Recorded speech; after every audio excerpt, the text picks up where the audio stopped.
Hello friend, 10 सवाल में आपका स्वागत है। मेरा नाम रंजीत सिंह है। मैं सर्टिफाइड फाइनेंशियल प्लानर हूं और आप सबके सामने अपनी company Bhumit financial planning advisory private limited को रिप्रेजेंट कर रहा हूं।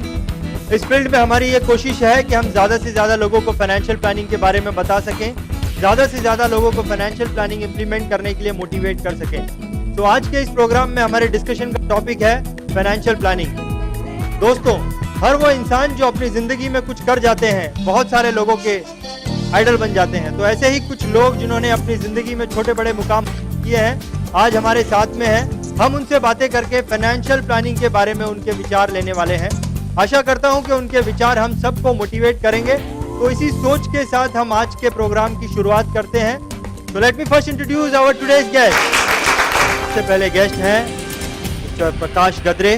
Hello sir. Then we have mister Shirish Kulkarni. Hello sir. Then we have mister Inder Ajani. Hello sir. Then we have mister Santosh Dalal.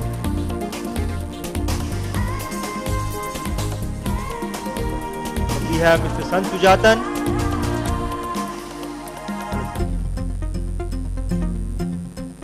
Mister Supe. Hello sir. Then we have mister Praveen Sethia.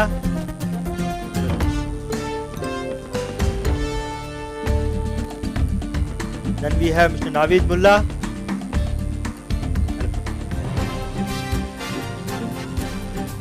Then we have Mr. Sachin Kothari.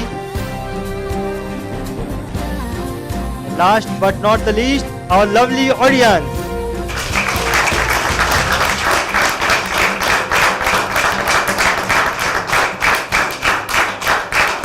तो 10 सवाल के पहले episode का पहला सवाल mister Prakash Gadre आपसे। गद्रे साहब के बारे में बोलना चाहूँगा कि इनकी खासियत ये है कि ये बहुत ही हेल्पिंग नेचर के इंसान हैं।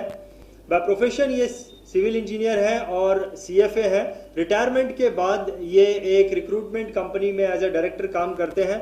सर, मेरा पहला सवाल आपसे है कि आपकी नज़र में फाइनेंशियल प्लानिंग क्या है? हर महीने अपनी इनकम के कुछ हिस्से को सेव करते रहना फाइनेंशियल प्लानिंग है या कुछ और? ये गलतफहमी बहुत लोगों के मन में रहती है कि सेविंग मतलब फाइनेंशियल प्लानिंग।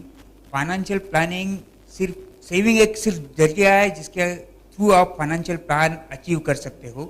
फाइनेंशियल प्लानिंग का मतलब है इंश्योरेंस। फाइनेंशियल प्लानिंग का मतलब है आपकी आमदनी और खर्चे का तालमेल, जिसको अंग्रेजी में बजटिंग करते हैं। फाइनेंशियल प्लानिंग मतलब आपके सब फ्यूचर गोल्स के लिए प्रोविजन करना। ग्रेट सर, तो आपके हिसाब से हर महीने सेविंग करना फाइनेंशियल प्लानिंग का एक हिस्सा है, लेकिन इसके अलावा बजटिंग, इंश्योरेंस, टैक्स प्लानिंग, ये सारी चीज़ें भी फाइनेंशियल प्लानिंग के अलग अलग हिस्से हैं। तो जैसा कि आपने बताया, अगर हम हर महीने सेविंग्स करना, इंश्योरेंस, बजटिंग और टैक्स प्लानिंग, इन सारी चीज़ों पे डिस्कस करें तो ये प्रॉपर फाइनेंशियल प्लानिंग है। ग्रेट सर, बहुत ही अच्छे तरीके से आपने फाइनेंशियल प्लानिंग को हम सबको समझाया। आपके इस जवाब के लिए हम सब की तरफ से बहुत बहुत धन्यवाद। तो मेरा दूसरा सवाल मिस्टर शिरीष कुलकर्णी जी आपसे है। कुलकर्णी साहब के बारे में बोलना चाहूँगा कि ये बहुत ही शार्प माइंडेड इंसान है। 40 साल का इन्हें बैंकिंग फील्ड का एक्सपीरियंस है और as a deputy general manager ये बैंक ऑफ इंडिया से रिटायर हुए हैं। मेरा दूसरा सवाल आपसे ये है कि आपकी नज़र में लाइफ इंश्योरेंस, हेल्थ इंश्योरेंस और पर्सनल एक्सीडेंट इंश्योरेंस की फाइनेंशियल प्लानिंग में कितनी अहमियत है और क्यों? देखिए, पहले तो हमको ये समझना चाहिए कि फाइनेंशियल प्लानिंग ये एक जर्नी है, एक सफ़र है। ये ऐसा नहीं है कि ये कोई वन टाइम ट्रांजैक्शन है, एक बार आपने इन्वेस्टमेंट कर दिया और भूल गया, ऐसा नहीं होता है। तो ये जब भी हम सफ़र करते हैं, ये सफ़र तब तक चलता है जब तक आप अपने गंतव्य स्थान से, डेस्टिनेशन से पहुंचते नहीं हैं। और जब भी हम ये सफ़र करते हैं तो एक ध्यान में रखना चाहिए कि ये सफ़र अपने खुद को करना चाहिए, ना तो कोई हमारे लिए दूसरा कोई आदमी करता है। तो जब भी हम ऐसे सफ़र करते हैं तो एक ध्यान में रखना चाहिए कि हमें कई बार ऐसी कठिनाइयाँ आती है, जैसे कि डेथ हो गया, पर्सनल एक्सीडेंट हो गया। तो ये जो चीज़ें हमको जो है इस समय हमको ये देखना है कि जब भी ऐसी कठिनाइयाँ आती है तो हमको ये कठिनाई से पार करने के लिए हमको किसी का सहारा चाहिए, सपोर्ट चाहिए। हम देखेंगे तो जैसे अपने फैमिली में हमारे हमारे सपोर्ट के लिए, सहारे के लिए किसी की ज़रूरत होती है, तो अपने घर में जो बुजुर्ग होते हैं, पिताजी होते हैं, father is a very prominent figure in the family जो हमको सपोर्ट करते हैं। तो ये सहारा इंश्योरेंस हमें हमेशा देते हैं। जब भी हमारी फिनेंशियल प्लानिंग की सफ़र चल रही है, तभी ये जो कठिनाइयाँ आती हैं उसमें से पार लगाने के लिए हमको किसी के सहारा चाहिए, और वो सहारा होता है in the form of insurance. जैसे कि पर्सनल एक्सीडेंट इंश्योरेंस हो गया, लाइफ इंश्योरेंस हो गया, हेल्थ इंश्योरेंस हो गया। ये चीज़ें बहुत ज़रूरी है और एक फिनेंशियल प्लानिंग का एक अहम हिस्सा है। ग्रेट सर, जहाँ तक मैं समझ पाया आपके आंसर को, आप ये बताना चाहते हैं कि फाइनेंशियल प्लानिंग में इंश्योरेंस की अहमियत सबसे ज़्यादा है, लेकिन फिर भी अगर डेटा देखा जाए तो हम देखेंगे कि बहुत कम लोग ऐसे हैं जिन्होंने एडुकेट इंश्योरेंस निकाला है या निकाला भी है। मेरे हिसाब से भी अगर कोई इंसान अपना इंश्योरेंस नहीं निकालता है तो वो अपनी फाइनेंशियल लाइफ में बहुत बड़ी रिस्क ले रहा है। तो सर, आपके इस जवाब के लिए हम सब की तरफ से बहुत बहुत धन्यवाद।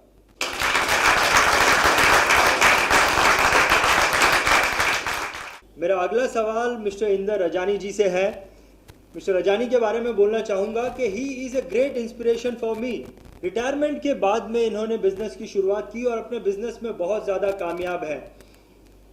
ऐसे लोग जिनका वेट ज़्यादा है या वेट कम है, उनका वेट मैनेज करने में इनकी कंपनी के प्रोडक्ट और इनके ट्रिक्स बहुत ज़्यादा फायदेमंद होते हैं। सर, मेरा सवाल आपसे ये है कि बहुत सारे लोग ऐसा कहते हैं कि लाइफ इंश्योरेंस, हेल्थ इंश्योरेंस ये सारी बकवास चीज़ें हैं। जब कभी भी ज़रूरत पड़ती है तो इंश्योरेंस कंपनी जानबूझ के क्लेम को रिजेक्ट कर देती है। इसके बारे में आपके क्या विचार हैं? कुछ साल पहले मेरा भी यही विचार था, क्योंकि मेरे को एक बीमारी थी जिसके लिए इंश्योरेंस था मेरे पास, और उस इंश्योरेंस कंपनी ने मेरा इंश्योरेंस रिजेक्ट कर दिया, क्योंकि उसने ऐसा क्लॉज था कि उस बीमारी के लिए एटलीस्ट 2 साल आपका इंश्योरेंस रनिंग होना चाहिए, नहीं तो नहीं मिलेगा। लेकिन मैंने फिर सोचा कि मुझे इंश्योरेंस निकालना ही नहीं चाहिए, बिकॉज इंश्योरेंस कंपनी कुछ ना कुछ बहाना निकाल के रिजेक्ट कर देती है। मैं सोच लिया इंश्योरेंस नहीं निकाला, लेकिन इंश्योरेंस एजेंट जो था मेरा, उसने मैं कन्विंस किया कि लेना चाहिए। उसको बस खुश करने के लिए मैंने इंश्योरेंस कंटिन्यू किया।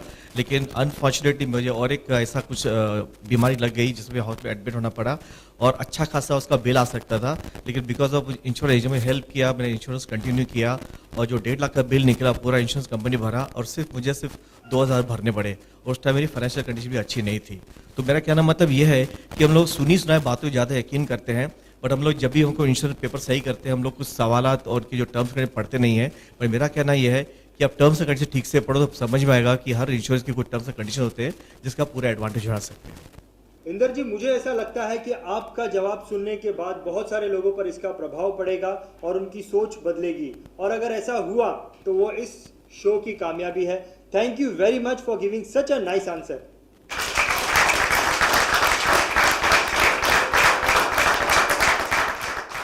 तो मेरा अगला सवाल मिस्टर संतोष दलाल जी से। मिस्टर संतोष के बारे में बोलना चाहूँगा कि इनका सेंस ऑफ ह्यूमर बहुत स्ट्रांग है। ये लैंड के बिजनेस में डील करते हैं और अपने बिजनेस में बहुत ज़्यादा कामयाब है। सर, मेरा सवाल आपसे ये है कि पहले लोग एफडी में इन्वेस्ट करते थे, एलआईसी में इन्वेस्ट करते थे, लेकिन आजकल एक नया प्रोडक्ट मार्केट में उभर कर आया है, म्यूचुअल फंड, और यंग जनरेशन उसे बहुत ज़्यादा प्रेफर कर रही है। इसके बारे में आपके क्या विचार हैं? रंजीत जी, एलआईसी में इन्वेस्ट करना और एफडी में इन्वेस्ट करना, मेरी भी एफडी है, मेरी भी एलआईसी में बहुत सारी पॉलिसीज है, और म्यूचुअल फंड में भी है।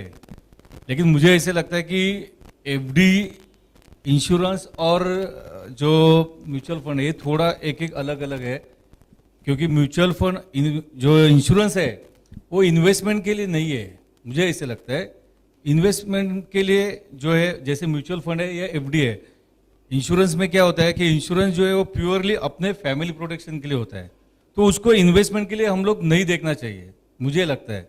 क्योंकि इंश्योरेंस में मैंने भी बहुत सारी पॉलिसी ऐसे ही निकाली कि एजेंट ने दिया, मैंने निकाला, लेकिन आज पता चलता है कि इंश्योरेंस जो है वो सिर्फ अपने को प्योर जो टर्म एश्योरेंस जो बोलते हैं कि ऐसी पॉलिसी मुझे उस टाइम पे भी लेनी चाहिए है, लेकिन ज़्यादा लेनी चाहिए थी कि उसमें सिर्फ मेरे फैमिली को प्रोटेक्शन होना चाहिए था, और जो बाकी जो पैसा मेरा जो पॉलिसी में गया वो एक्चुअली मुझे इन्वेस्ट करना चाहिए था, वो आज मुझे उसका एहसास होता है, क्योंकि जो उस टाइम के जो मेरे एजेंट थे उन्होंने मुझे वो बताया, वो वैसे मैंने किया। लेकिन आज मुझे पता चलता कि मुझे इंश्योरेंस सिर्फ टर्म इंश्योरेंस ही लेना चाहिए था और मेरा पैसा जो है उसको इन्वेस्ट करना चाहिए था, जो म्यूचुअल फंड में मैं कर सकता था, जो मैंने ऑलरेडी म्यूचुअल फंड में किया है, लेकिन वो और ज़्यादा कर सकता था, जो मेरा उधर गया। म्यूचुअल फंड का जो है ना, मुझे जो लग रहा है कि इसमें कि फिक्स डिपॉजिट जो है वो मैं कभी भी निकाल सकता हूँ, एफडी तोड़ दिया निकाला, उसका मुझे रिटर्न्स भी मालूम है कि इतना इतना ही मुझे मिलने वाला है, राइट।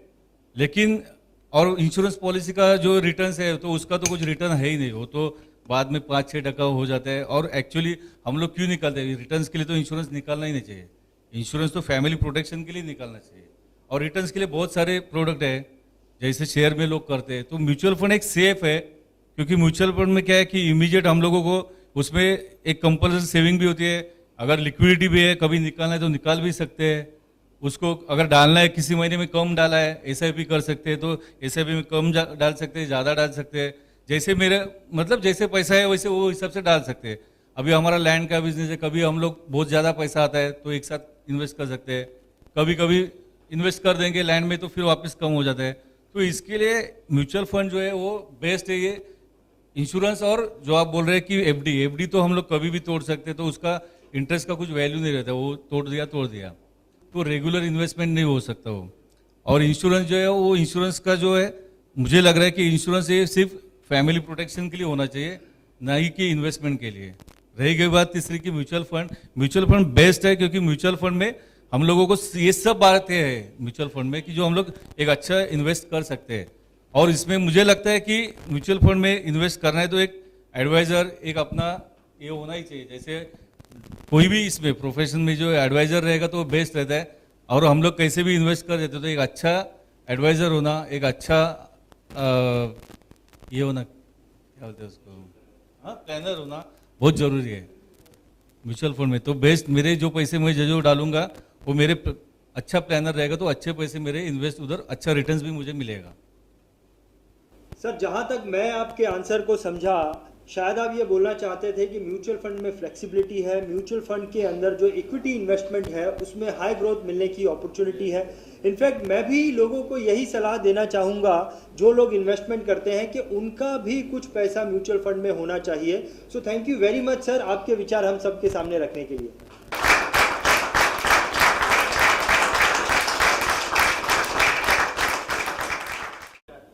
और अब हम आते हैं मिस्टर सन सुजातन के पास। मिस्टर सन के बारे में बोलना चाहूँगा कि ये बहुत ही जॉली टाइप के इंसान हैं, हमेशा हंसी मजाक करते रहते हैं। इनकी कंपनी का नाम है आइरिस इन्फोटेक सॉल्यूशन और इनकी कंपनी जो है इलेक्ट्रॉनिक सिक्योरिटी सिस्टम के सॉल्यूशन प्रोवाइडिंग में है। मेरा सवाल आपसे ये है कि हर इंसान के अलग अलग गोल होते हैं, कोई गोल 25 साल के बाद आता है, कोई गोल 10 साल के बाद आता है और कोई गोल ऐसा होता है जो 1 साल के अंदर ही आता है। तो आपके हिसाब से अलग अलग गोल के लिए अलग अलग टाइप की इन्वेस्टमेंट होनी चाहिए या एक ही स्कीम में लोगों को इन्वेस्टमेंट करना चाहिए? रंजीत जी थैंक यू। मेरे हिसाब से अगर अलग अलग गोल है तो इन्वेस्टमेंट भी अलग अलग टाइप के होने चाहिए। आप अगर सोचते हो लेट्स से आपको अगर लॉन्ग टर्म इन्वेस्टमेंट आपको है करना है, दैट इज आपको अपनी रिटायरमेंट प्लानिंग करना है। अगर मुझे मेरी रिटायरमेंट प्लानिंग करना है तो फिर it's a period of about 20-25 years. तो इसलिए for this kind of planning, for retirement planning, इसके लिए मैं इन्वेस्ट करूँगा basically into small cap and mid cap, जो कि मुझे हायर रिटर्न्स दे मुझे, राइट। अगर मैं अब सोचता हूँ फॉर उदाहरण के तौर में, अगर मुझे मिड टर्म इन्वेस्टमेंट करना है, अगर मिड टर्म इन्वेस्टमेंट करना है जो कि मेरे उदाहरण के तौर में मेरे बच्चे की एजुकेशन हो, इस केस में मैं इन्वेस्ट करूँगा इनटू ब्लू चिप कंपनीज जहाँ पर इन्वेस्टमेंट सेफ हो मेरा, राइट, जहाँ पर रिटर्न्स भी मिले लेकिन थोड़ा सा सेफ्टी भी हो। एंड अगर शॉर्ट टर्म की बात किया जाए, करीबन जो कि मुझे अगर 1 साल के अंदर मुझे अगर फंड्स को निकालना है, और इन दैट उस केस में मैं कोई ऐसा प्रोडक्ट चुनूंगा जो कि फिक्स्ड डिपॉजिट टाइप के कोई प्रोडक्ट, जिससे मुझे इन्वेस्टमेंट रिटर्न्स भी मिले और साथ में लिक्विडिटी भी मिले। मुझे जब मुझे चाहिए तो मैं उसे विड्रॉ कर सकता हूँ। Right, thank you. सर ज़्यादा नहीं, थोड़ी ट्रिकी चीज़ थी, लेकिन आपने इसे बहुत ही इजी तरीके से बताया। मुझे यकीन है कि कोई आपके बताए तरीके से इन्वेस्ट करे तो डेफिनेटली अपने इन्वेस्टमेंट से बहुत बढ़िया आउटकम ले सकता है। So thank you very much sir. हमारे अगले पैनलिस्ट है मिस्टर शैलेंद्र सुपे। जहां तक मैं मिस्टर सुपे को जानता हूं, I can call him a perfect man, क्योंकि ये अपनी हर चीज़ को बहुत ही सोच समझ कर करते हैं। बाय प्रोफेशन ये केमिकल इंजीनियर है। सर, मेरा सवाल आपसे ये है कि फाइनेंशियल प्लानिंग को इम्प्लीमेंट करने के लिए अलग अलग जगह से अप्रोचिंग होती है, जैसे कि bank, insurance company, broking firm. तो आपके हिसाब से फाइनेंशियल प्लानिंग को इम्प्लीमेंट करने के लिए सबसे सही जगह कौन सी है? Thank you, Ranjit, for the very good question. Banks हो, इंश्योरेंस कंपनीज हो या ब्रोकिंग फर्म्स हो, आप सभी जानते हैं लोगों की सेविंग्स का यूटिलाइज करके इकोनॉमिक ग्रोथ में as a engine they will start making a profit and they will share, और वो जो मुनाफा बनाते हैं उसका शेयर आपको देते हैं। तो ग्रोथ में ये जो रिटर्न्स आप बोल रहे हैं वही वो रिटर्न्स है। But when a common man enters the field for making a financial investment, he is approached by, as you said already, banks, insurance firms, as well as broking firms, which will be including mutual funds, सभी various financial products market में रहते हैं। तो when an individual starts looking at it, और जब भी वो देखना चाहता है, उसको उसके पर्सनल रिक्वायरमेंट्स के बारे में जो इन्फॉर्मेशन चाहिए, उसके हिसाब से जो उसको ग्रोथ लेना है, उसके हिसाब से जो उसको फाइनेंशियल रिटर्न्स चाहिए है, वो करने के लिए confusion is obvious because banks will have RMs, they will give some advice. Insurance companies will give certain other advice. And broking firms have uncertainty inbuilt in it, as well as it has a different advice. So when he gets into the field, it is a confusing field, and to make, you can say, your objective meeting with those, you need somebody who knows the financial market better than you. And the certified financial planners who are there, who know that, there is nothing better than that in the market. Sir, जिस तरह से आपने बताया, मुझे ऐसा लगता है कि ये आपका पर्सनल एक्सपीरियंस है, लेकिन मुझे भी ऐसा लगता है कि फाइनेंशियल प्लानिंग को इम्प्लीमेंट करने के लिए फाइनेंशियल प्लानिंग फर्म ही सही जगह हो सकती है। तो बहुत बहुत धन्यवाद सर, आपके विचार हम सबके सामने रखने के लिए। Now let's move to mister Praveen Sethia. Praveen ji के बारे में मैं ज़्यादा तो नहीं जानता, लेकिन क्योंकि ये कामयाब इंसान है इसलिए हार्ड वर्किंग और सिस्टमेटिक ज़रूर होंगे, इतना मैं कॉन्फिडेंटली बोल सकता हूँ। इनकी कंपनी का नाम है infrastructure advisory private limited. By profession ये चार्टेड अकाउंटेंट है। तो सर, मेरा सवाल आपसे ये है कि फाइनेंशियल प्लानिंग में सबसे इम्पॉर्टेंट हिस्सा है रिटायरमेंट प्लानिंग का। नॉर्मली लोग रिटायरमेंट प्लानिंग 45 से 50 की एज में करते हैं। आपके हिसाब से रिटायरमेंट प्लानिंग की सही एज क्या है और क्यों? ये कहते हैं कि जब जागे तभी सवेरा। इसका मतलब है कि कभी भी काम को कभी भी स्टार्ट करने के लिए देर नहीं होती। And as we say it's never too late to start. जहाँ तक रिटायरमेंट प्लानिंग का शुरू करने का सवाल है, इसको आप चाहें तो 50 की उम्र से भी शुरू कर सकते हैं, लेकिन जो सही समय वो है कि जब आप अपनी पहली अर्निंग चालू करते हैं, वो आप इसके लिए सबसे सही और उचित समय है। इसके कई कारण, अगर इसके हम बैकग्राउंड में जाते हैं तो इसके कई कारण बनते हैं।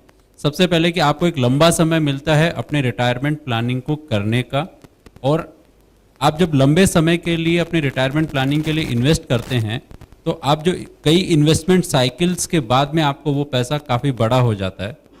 दूसरी चीज़ क्या होती है कि जब आप लंबे समय के लिए इन्वेस्ट करते हैं तो आप लॉन्ग टर्म व्यू लेके करते हैं, और आप हाई रिस्क जोन में इन्वेस्ट करके हाई रिटर्न का भी फ़ायदा ले सकते हैं। और अगर आप अपने को सोशल कॉन्टेक्स्ट में देखें, एक चीज़ और आती है कि जब आप 40 या 50 के स्टेज पे आके रिटायरमेंट प्लानिंग करते हैं, उस समय आपके सोशल कमिटमेंट बहुत ज़्यादा होते हैं, और आपके हाथ में अवेलेबल लिक्विडिटी की भी काफ़ी कमी रहती है। तो कुल मिला के मैं यही कहना चाहूँगा कि रिटायरमेंट प्लानिंग अगर सही माने में कहें तो जिस दिन से आपकी इनकम का स्रोत चालू होता है उस दिन से होनी चाहिए। क्या बात सर, आपकी बात अगर किसी 25 से 30 साल के उम्र के कमाऊ लड़के ने सुनी और वो इस चीज़ को इम्प्लीमेंट करता है तो डेफिनेटली आफ्टर रिटायरमेंट वो एक हेल्दी रिटायरमेंट लाइफ जिएगा। और अगर ऐसा होता है तो वो इस प्रोग्राम की कामयाबी है। Thank you very much sir for your superb answer.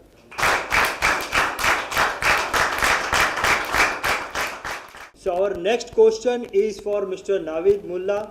Navid ji के बारे में बोलना चाहूँगा कि ये मेरे बहुत ही प्रिय मित्र हैं। अपनी फील्ड में ये बहुत मास्टर हैं, इसीलिए अपनी फील्ड में बहुत कामयाब भी हैं। बाय प्रोफेशन ये चार्टेड अकाउंटेंट है। नाविद जी से मेरा ये सवाल है कि जिस हिसाब से आज का माहौल है, जिस हिसाब से महंगाई बढ़ रही है, जिस हिसाब से आज से 20-25 साल बाद महंगाई होगी, ये सारी चीज़ों को समझने के बाद में भी अगर कोई अपनी फाइनेंशियल प्लानिंग को इम्प्लीमेंट नहीं करता है तो उनके बारे में आपके क्या विचार हैं? Thank you Ranjit. रिटायरमेंट के बारे में जानने के लिए हमको जो है 25 से 30 साल के बाद जो है एक आदमी जो है 25-30 साल से प्लानिंग करना शुरू करता है और उसकी रिटायरमेंट जो है 55 से 60 साल की उम्र तक जो है उसकी रिटायरमेंट होती है। उसके अंदर दो अहम खर्चे होते हैं। एक तो है बच्चों का पोस्ट ग्रेजुएशन और उनका जो है आला उनकी जो है तालीम, और दूसरा जो होता है वो ये होता है कि अपने खुद के खर्चे जो है उसमें सबसे इम्पोर्टेंट और अहम खर्चा होता है वो होता है कि दवाइयों का खर्च। तो आज से 25 साल पहले अगर देखा जाए तो पोस्ट ग्रेजुएशन जो है 30-40-50 हज़ार के अंदर मैक्सिमम जो है हो जाता था, लेकिन आज वही पोस्ट ग्रेजुएशन 15 से 25 लाख के आसपास जो है दरमियान में खर्चा होता है। और आज से 25 साल 30 साल के बाद पता नहीं ये खर्चा कहाँ जाएगा। और ये भी कॉन्टेक्चुअल होता है और ये भी जो है डिपेंड करता है कि आप कौन सी डिग्री जो है हासिल करना चाहते हैं। और इसी तरह जो है रिटायरमेंट के बाद बहुत सारे खर्चे होंगे। उनमें से एक खर्चा जो होगा वो ये होगा कि आपकी मेडिसिन का खर्चा, आपकी दवाइयों का खर्चा। रिटायरमेंट के बाद आज की तारीख में अगर देखा जाए तो कोई बूढ़ा या कोई बीमार हो जो बुढ़ापे में अपने हो, जिसकी उम्र 60-70 साल हो, उसको आज की तारीख में मिनिमम दवाई के खर्चे जो है वो 6 से 7 हज़ार रुपये चले जाएंगे। और ये खर्चे पता नहीं 25-30 साल बाद पता नहीं कितने होंगे। और ये दो ऐसे खर्चे होते हैं जिसके अंदर इंसान जो है काफ़ी इमोशनल होता है कि बच्चों को हर हाल में पढ़ाऊँ, भले ही मेरे पेट में कुछ नहीं जाए लेकिन मैं अपने बच्चों को हर हाल में पढ़ाऊँ, जो मैंने एजुकेशन नहीं ली है वो मेरे बच्चों को दूँ। और दूसरा है ऑप्शन नहीं है इसमें, लाइक आप बीमार हो आपको वो खर्चा करना ही है, तो आप दवाई के खर्चों को अवॉइड नहीं कर सकते। तो ये दो ऐसे खर्चे होते हैं तो रिटायरमेंट के अंदर प्लानिंग करनी ज़रूरी है कि रिटायरमेंट से पहले पहले अपने रिटायरमेंट को प्लान कर ले। और आज के ज़माने में जैसे दौर चल रहा है उसके अंदर जैसे न्यूक्लियर फैमिली का जो दौर आ गया है उसके अंदर कोई आपको सपोर्ट करने के लिए नहीं है, तो आपको आपकी प्लानिंग खुद करनी है, आपको किसी और पर डिपेंडेंट नहीं रहना है। तो मेरे हिसाब से अगर आप रिटायरमेंट की प्लानिंग अभी से शुरुआत नहीं करते हो 25-30 के साल से उम्र से, तो शायद आपके लिए आगे चलकर बहुत ज़्यादा डिफ़िकल्टी हो सकती है। तो रिटायरमेंट की प्लानिंग जो है बहुत ज़्यादा ज़रूरी है। नाविद जी, मुझे ऐसा लगता है कि आपकी बात को अगर किसी ने अपने दिमाग में बिठा लिया तो डेफिनेटली वो अपनी फ्यूचर फाइनेंशियल लाइफ में बहुत सारे चेंजेस ला सकता है। तो आपके इस सुलझे हुए जवाब के लिए बहुत बहुत धन्यवाद। Now let's move to mister Sachin Kothari. Sachin ji के बारे में जहाँ तक मैं समझ सका हूँ ये बहुत ही खुले दिल के इंसान है, शायद इसीलिए ये बहुत कम एज में इतने ज़्यादा सक्सेसफुल इंसान है। बाय प्रोफेशन ये बिल्डर हैं और इनकी कंपनी का नाम अमोल बिल्डकॉन है। सर, मेरा सवाल आपसे ये है कि बहुत सारे लोग इन्वेस्टमेंट ऐसी जगहों पर करते हैं जहाँ पर 20, 25, 30 साल का लॉक इन पीरियड होता है, तो आपके हिसाब से लिक्विडिटी की क्या अहमियत है इन्वेस्टमेंट में?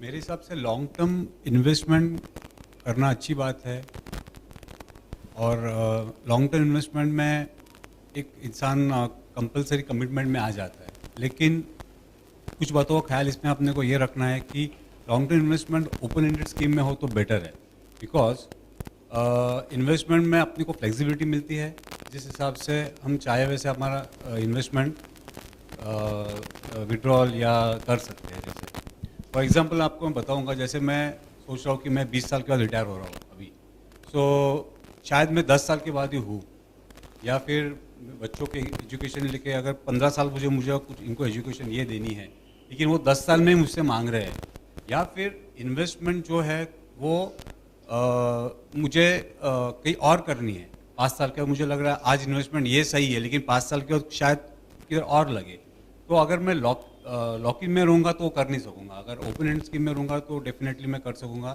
ताकि बदलते मौसम के साथ हम हमारी इन्वेस्टमेंट भी बदलती रहे और ऐसा नहीं करेंगे तो फिर नुकसान भी हो सकता है। Thank you. सचिन जी, मैं आपकी बात से 100% सहमत हूँ। पहले लोग अपना जॉब में करियर बनाते थे, लेकिन आजकल लोग बिजनेस और स्पोर्ट्स में भी अपना करियर बनाते हैं। एज अ पेरेंट्स हम अपने बच्चों का करियर पोस्ट ग्रेजुएशन के बाद देखते हैं, इसीलिए हम 15 साल 20 साल की पॉलिसीज निकालते हैं। लेकिन हमें ये सोचना है कि अगर 10 साल के बाद मेरा बच्चा स्पोर्ट्स के लिए पैसा मांगे या स्पोर्ट्स में अपना करियर बनाना चाहता है, तो मैंने उसके लिए जो इन्वेस्टमेंट किया है उसमें लिक्विडिटी होनी चाहिए। तो आपकी बात से 100% सहमत हूँ कि इन्वेस्टमेंट में लिक्विडिटी की बहुत ज़्यादा अहमियत है। Thank you very much sir.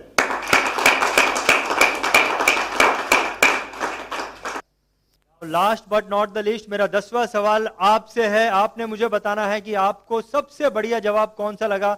सबसे ज्यादा वोट मिलने वाले पैनलिस्ट को हमारी तरफ से एक स्पेशल गिफ्ट होगा, और वोटिंग करने के लिए आप विजिट कर सकते हैं www.bhumitinvestmart.com। आपके लिए हमारी वोटिंग लाइन खुली है 10 जुलाई 2016 तक। 11 जुलाई को हम आपके फेवरेट पैनलिस्ट का नाम बताएंगे। तो इसी के साथ आज के प्रोग्राम की हम समाप्ति करते हैं। Thank you very much for watching us.